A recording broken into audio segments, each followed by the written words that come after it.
It starts at the dinner table. You're 8 years old. Your older sibling just got praised for their test score. Your younger sibling just made everyone laugh with something adorable. And you? You're chewing quietly, watching, wondering why no one's asked about your day. You don't say anything. You've already learned that attention is a limited resource in this house. And somehow, you're always just outside the spotlight. This is how a child becomes invisible, not because anyone meant to erase them, but because in the family constellation, some stars shine brighter. And you learn to orbit.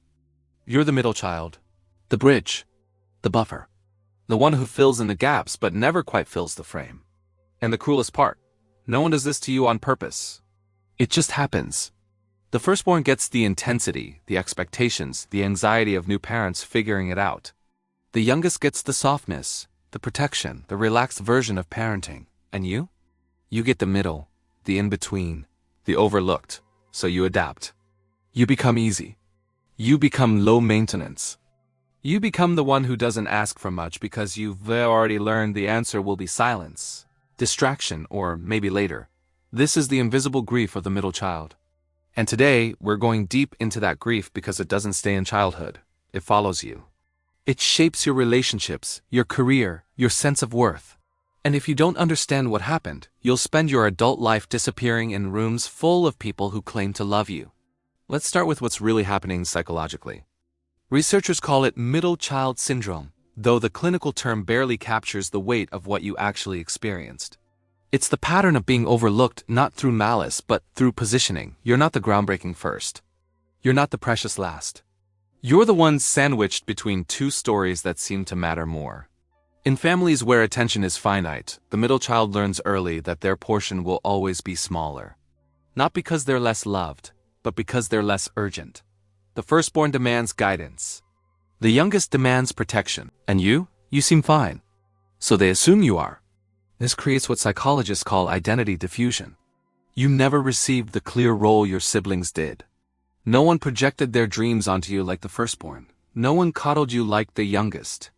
So you shaped yourself around whatever was left. You became the peacemaker, the negotiator, the one who could read every room and adjust accordingly. Flexible, agreeable, present, but somehow uncounted.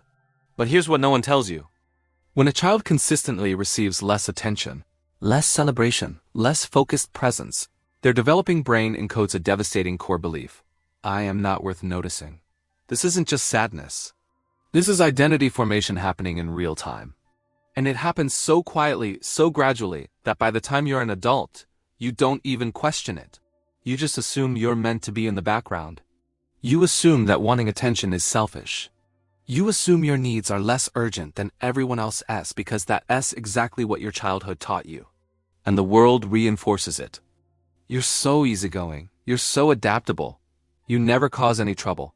But no one ever stops to ask, at what cost? As you grow older, the symptoms become more complex, more hidden, more woven into who you think you are. You might become a chronic people pleaser, contorting yourself into whatever shape makes others comfortable because your own shape was never reflected back to you. You might struggle to name your own desires. What do you actually want?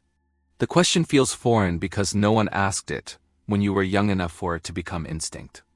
You might feel invisible even in relationships where you're supposedly seen. You're there, but somehow not fully accounted for, always the listener, rarely the listened to, always holding space, rarely held. You might develop an addiction to external validation, constantly chasing proof that you matter because you never received that proof at home. Achievements, praise, recognition, you pursue them relentlessly because they fill a void your family never acknowledged. You might become pathologically conflict avoidant because in your childhood, the peace you kept was the only value you were certain you had. You might struggle to celebrate your own wins, downplaying every success because self-promotion feels grotesque when you were trained to stay small. And worst of all, you might not even recognize you're still performing invisibility every single day. Because when neglect is subtle, when it wears the mask of normalcy, when no one yelled or hit or left, your nervous system still registered the absence. It just doesn't have the language to explain why you feel so hollow. You weren't abused. You were overlooked. And somehow, that almost feels worse to admit because it sounds like nothing, like you're being dramatic, like you should be grateful. But it wasn't nothing. It was everything. Now you may ask, why would any child accept this invisibility instead of demanding more? Because children don't demand. They adapt. The choice is never conscious, it's biological. Psychologists call this survival-based accommodation. When a child senses that attention is scarce, they instinctively reduce their needs to maintain attachment. They shrink themselves to fit whatever emotional space remains. They trade visibility for belonging without ever realizing they made that trade. That's not weakness. That's intelligence. That's a child's nervous system doing exactly what evolution designed it to do, survive. But the tragedy is this: what helped you survive then is slowly suffocating you now. You're still shrinking, still accommodating, still making yourself small in rooms where you have every right to expand. Still waiting for someone to finally turn and ask, but what about you? And that fantasy that someone will notice you without you having to perform or prove or beg, that is the unmet need. Not of your adult self, but of the child who learned that attention must be earned and believed they never had the currency. So what happens to that child when they grow up? They become adults who feel like guests in their own lives. They become partners who overgive and underask. They become friends who hold everyone's secrets but never share their own. They become employees who work twice as hard for half the recognition because somewhere inside, they still believe they don't deserve the spotlight. They become people who apologize before speaking, who minimize their pain, who say, "I'm fine," so reflexively that even they believe it. This is the cost of growing up invisible. Because if your childhood trained you to be unseen, to occupy less space, to matter quietly, then what kind of adulthood do you inherit? You inherit a life where you're always fading into the background of your own story. Where you're waiting to be discovered instead of declaring yourself. Where you're exhausted from performing existence instead of simply existing. But here's the truth no one ever told you: you don't need permission to be seen. You never did. The invisibility was never a verdict on your worth. It was a circumstance, a position, an accident of birth order and parental bandwidth. Not a reflection of who you are, but of where you stood. And now the real work begins. This is shadow work. Not forcing yourself to be louder, but excavating the parts of yourself you buried to keep the peace. The opinions you swallowed, the needs you dismissed, the preferences you never allowed yourself to have because having them felt dangerous.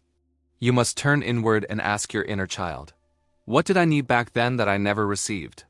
And you might hear, I needed someone to ask about my day. I needed someone to fight for my attention. I needed to be celebrated, not just tolerated. I needed to be seen without having to disappear first. Those needs aren't childish. They're human. And they're still valid. Carl Jung wrote, the most terrifying thing is to accept oneself completely. For the middle child, that means accepting that you are allowed to take up space. That your voice matters even when it isn't mediating. That your presence is not a burden, but a gift. Healing looks like stating what you want without apologizing. It looks like letting others adjust to you.